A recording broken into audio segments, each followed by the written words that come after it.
Hi, I'm Julie, and for the past 26 years, I've worked in human services and management of both private and nonprofit agencies. I've managed over $40 million projects. And together, with the support of other local agencies and really talented individuals, we are forming a project to serve a growing need in our community. I'm currently working with Sisters for Peace and the Unconstruct and the Elizabeth Freeman Center towards creating housing for people that have been displaced because of domestic violence or really unforeseen circumstances in their lives.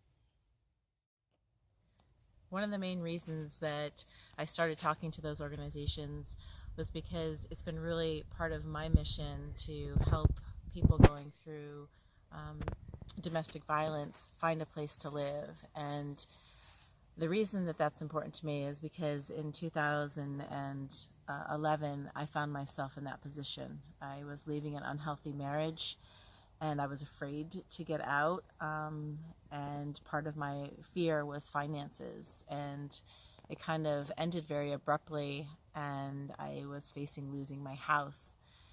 And it was a really scary time for me. I mean, here's a woman who was a vice president of a design firm in Baltimore, college educated, an incredibly great, middle-class family, and really on paper had everything, and all of a sudden I was losing everything. And I was sitting on the phone, I'll never forget it, I was sitting on the phone with my sister and we were talking, and was getting really upset and emotional about where are we going to live and how am I going to be able to afford this.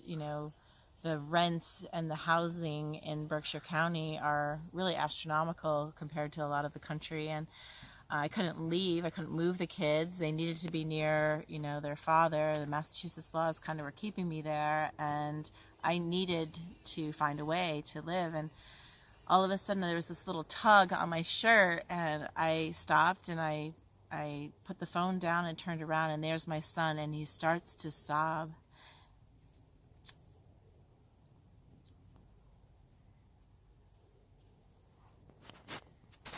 And he says, "Mom, are we going to live in a tent? Are we going to have to live in a tent by the roadside?"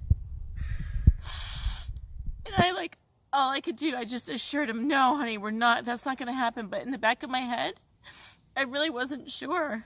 It could be an option to live in a tent. And I know people right now living in a tent. And it needs to end. There's not enough space for people in Berkshire County. I was on waiting lists. I called just recently to Construct to talk to them about my new idea and this project. And sadly, it is the same situation that it was in 2011. We're in 2018 now, and there was 60 people on a waiting list that day. As of that day, there was 30 men and women waiting for a bed, waiting for some kind of help. Excuse me.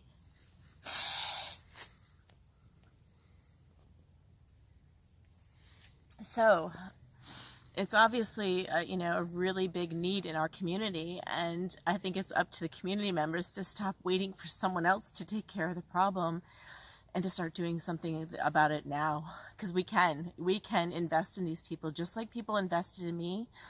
Those years ago, I had friends rally around me, people from the community, donating things, providing me spaces, and I eventually started helping other women as well. So for over a 7-year period, I had 6 different women live with me and their children who were also facing homelessness.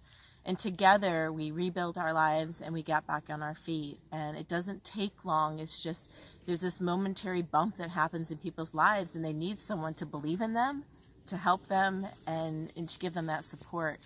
And I believe that the Walnut Woods Project is all about that. That's what it's going to do.